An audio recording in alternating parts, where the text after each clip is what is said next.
Alright y'all, welcome back to the channel and to some more turkey patterning. And today we've got another new shell that we haven't tested yet, and it's one that several of you guys requested to see a while back. I don't necessarily have the highest of hopes for it, but it could very well surprise us. I don't know. This might be the exact right setup combination with the right shell, with the right shot size and stuff like that. It's definitely a possibility, but these shells have struggled before, so I guess we'll see what we can get. And as for the shell we've got out here today, I picked up some more of the Remington Premier Magnum Turkey shells. These ones are some 12 gauge, 3.5 inch, 2 ounce payload of number 4 shot, moving about 1,300 feet per second. Now, Remington turkey shells have struggled for us quite a bit, but I will say these Magnum turkey shells seem to be a little bit better than the nitro turkeys. So can the 3.5 inch 4s be the best out of all the ones we've tested so far? Maybe. We have a setup that I know performs well typically with lead 4s, but we're just going to have to see what happens with the Remington shells here. And as for the setup we've got out here today, I brought out the Mossberg 835 Ulti-Mag with this choke, which is an original Truglo Gobble-Stopper, not the newer Gobble-Stopper Extreme. It's a 679 constriction, and it's not ported or straight rifled or anything like that. And it has shown us some really good results with similar loadings to this before. So can it actually help out these Remingtons and make them perform a little better? I don't know. We're just going to have to see. And as for our test today, everything is the same as usual. The turkey paper is set up at 40 yards. We've got the chronograph out here as well so we can get our velocity. So we'll get you guys a view of the target, take the shot, look at the chrono, and then look at our results. I don't necessarily have the highest of hopes for these shells today, but the setup is good. So if the shell is halfway decent, can we see a good enough turkey pattern? I don't know. Let's go over here and take this shot and just see what kind of a result we actually do get.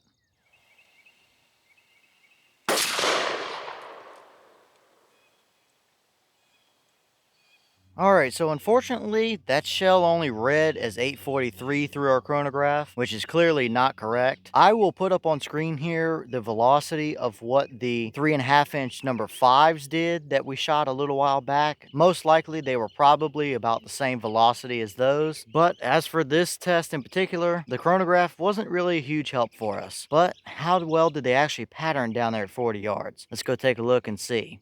Alright, so now we're down here at our 40-yard paper, and this is what it gave us. And yeah, we absolutely do have a dead bird. There are 4 or 5 of them through the brain right up there, and several more down the spine. And I'm surprised this Birchwood KC actually flaked off okay-ish, considering what the rest of this pack actually did. But the pattern as a whole here, it's probably about what a lot of us expected for these Remington shells. Still, I think this is better than the nitro turkeys. I really do. But it's really nothing impressive. Is it good enough to get the job done? Clearly, yes it is. Is it a fantastic or amazing pattern while doing it? No, not at all. The core of our pattern isn't really any hotter or denser than the rest of it. And you could look at just about any other spot on the pattern here and have the exact same look as what our core does. So definitely not really anything amazing as far as a hot, dense central area of the pattern is concerned. Definitely a lot more broad. It does give you leeway, but still this is a little bit too open and blotchy for my taste anyway. As for the edges, I mean, we might have 1 or 2 flyers, like one down there at the bottom or one all the way over there or something, but the whole edge of the pattern is just a lot more open and splotchy than what I would like to see all the way around here. Definitely nothing amazing looking. These are cheap shells, so we can't expect too much out of them, but at the same time, the comparable same shell that Winchester produces does give noticeably better results than what these Remington shells do. So overall here, it's not the worst pattern we've seen.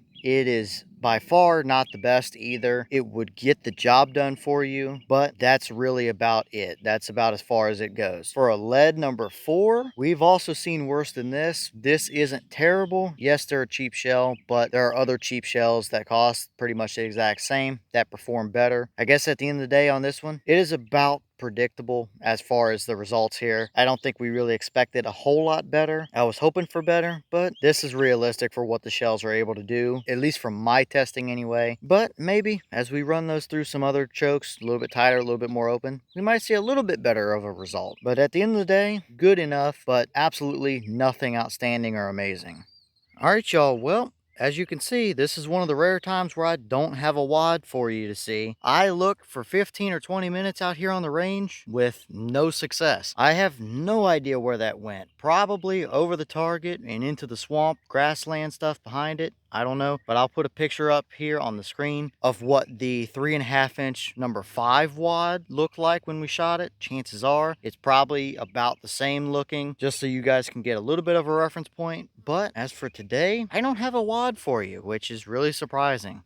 All right, y'all. Well, what did you think about those results there? Are they good enough? Yeah, absolutely. Are they impressive? No, not really at all. It is pretty much standard for what I would expect to see out of these Remington shells. I still think that the Premier Magnum turkeys are better than the Nitro turkeys, and I think the only real difference is that they're copper plated and they might have a little bit more or a little bit different buffer material than the Nitro turkeys, but they are a little bit better. Still, nothing impressive though. But as always, leave your thoughts about it in the comments. Is that about what you expected? Were you a little bit surprised one way or the other? Hoping for better, expecting worse? Have you tested the Premier Magnum turkeys? And what kind of results have you seen out of them? And maybe, is there another choke combination or something you want to see those 3.5-inch 4s run through to maybe get a little bit better than this? Let me know all that down below. But as for today's test, again, pretty typical Remington results here. Nothing groundbreaking or out of the ordinary, and it's about what I expected to see. But with that being said, I've got some more testing to film for you guys, so I'm going to get back to it. As always, we got the channel Instagram as well as the mailbox where you can send stuff if you'd like. All that information will be in the description if you're interested in it, but I'm going to get back to it, so I'll see y'all in the next one.